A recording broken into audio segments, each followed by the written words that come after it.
മലപ്പുറം മൂത്തേടം ചോളമുണ്ടയിൽ കാട്ടാന കുഴിയിൽ വീണ് ചെരിഞ്ഞു. വീട്ടിലെ ശുചിമുറി സെപ്റ്റിക് ടാങ്കിലാണ് ആന വീണത്. പ്രായാധിക്യവും ആരോഗ്യ പ്രശ്നങ്ങളും മരണകാരണമെന്നാണ് പ്രാഥമിക നിഗമനം. KT സ്വാലിഹ വിവരങ്ങളുമായി ചേരുന്നുണ്ട്. സ്വാലിഹ, മറ്റു വിവരങ്ങൾ എങ്ങനെ? ആര്യ, ഇന്ന് പുലർച്ചെ 4:30 ഈ ജഡം ഇഷ്ടിക കളത്തിലെ തൊഴിലാളികളാണ് കാണുന്നത്. ഉപേക്ഷിക്കപ്പെട്ട ഒരു സെപ്റ്റിക് ടാങ്കാണിത്. സ്വകാര്യ വ്യക്തിയുടെ ഉടമസ്ഥതയിലുള്ള വീട്ടുവളപ്പിലാണ് ഈ ഒരു സെപ്റ്റിക് ടാങ്ക് ഉണ്ടായിരുന്നത്. ഈ ആനയുടെ മരണകാരണം ഇത് പ്രായാധിക്യമാണ്. അതുമായി ബന്ധപ്പെട്ട ആരോഗ്യ പ്രശ്നം ഉണ്ടായിരുന്നു എന്നാണ് വനംവകുപ്പ് ഉദ്യോഗസ്ഥർ പറയുന്നത്. ആനയുടെ ജഡം അവിടെ നിന്ന് ഉൾക്കാട്ടിലേക്ക് കൊണ്ടുപോയിട്ടുണ്ട്. പോസ്റ്റ്മോർട്ടത്തിന് ശേഷമായിരിക്കും അതിനെ കുഴിച്ചു മൂടുക.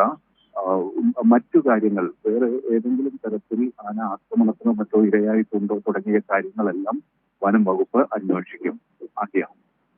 ശരി, KT സ്വാലിഹാണ് വിവരങ്ങൾ നൽകിയത്.